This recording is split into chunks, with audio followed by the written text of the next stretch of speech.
exciting time. And you know why it's so exciting? It's because we're actually changing Fable 3.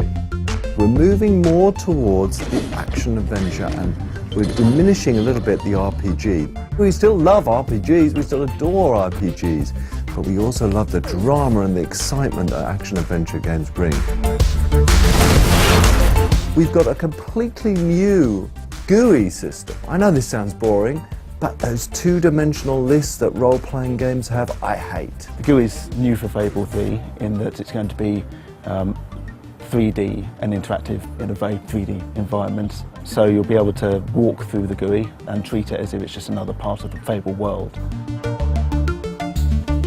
Here's a level that's had a little bit of polish put into it with nice buildings which pop up to show you that you can have a little look at them.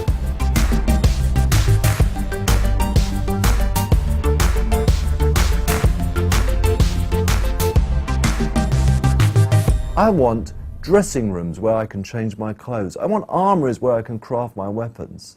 I want war rooms where I can strategize. You'll be able to walk into, for example, a clothing room.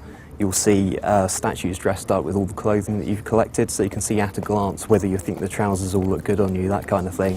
And you can see here we've got some outfits that we've collected during our time in the game. You'll be able to scroll through your different outfits to see what you've collected. And then just in real time I can just have a quick run around, see if I like it. One of the things about Fable is the humour.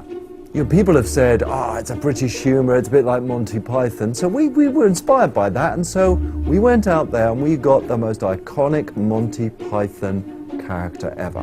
John Cleese is one of the major players in Fable 3. Okay. Now I've got some strange man in here who's moving around.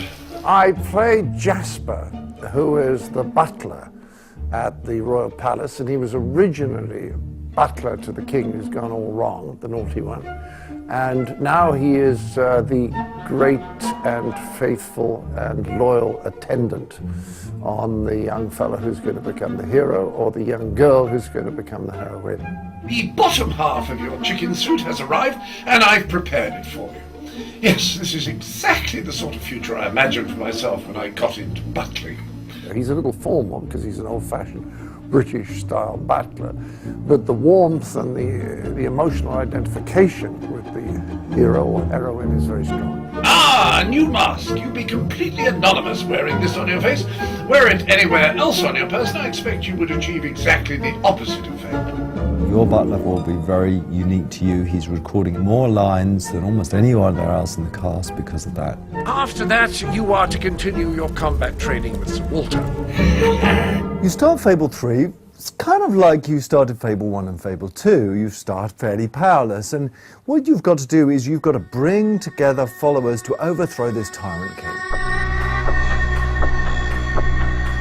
On your journey to overthrowing that king, you're going to make people promises. And I love the relevance to today, because what you'll find is the promises you make are going to have to be fulfilled. But just like presidents and prime ministers in today's world, it's so hard to keep those promises. The trouble with most leaders is that ultimately they just want to be in charge. And they may cover it up under the feeling that they want to do good or make these changes, but basically they just like being top dog. And then about halfway through the game, you become king or queen. You rule Albion. It's that feeling of power, of dominance. You know, we've all asked ourselves this question, well, if I was in control, I would change this. Well, now with Fable 3, you have that choice. As I play through Fable, sure enough, the experience is what the Fable fans will love, absolutely. But also, there's an element of uniqueness here, which I feel lots more people enjoy. There's drama, there's emotion, there's a feeling of power, there's excitement, and I think we are really learning to blend all that stuff together and deliver an experience in Fable 3 that really hasn't been seen before. And so you have gathered every last piece of the lady's pajamas. Gosh, that would make an excellent closing line for a novel, wouldn't it? A great cliffhanger.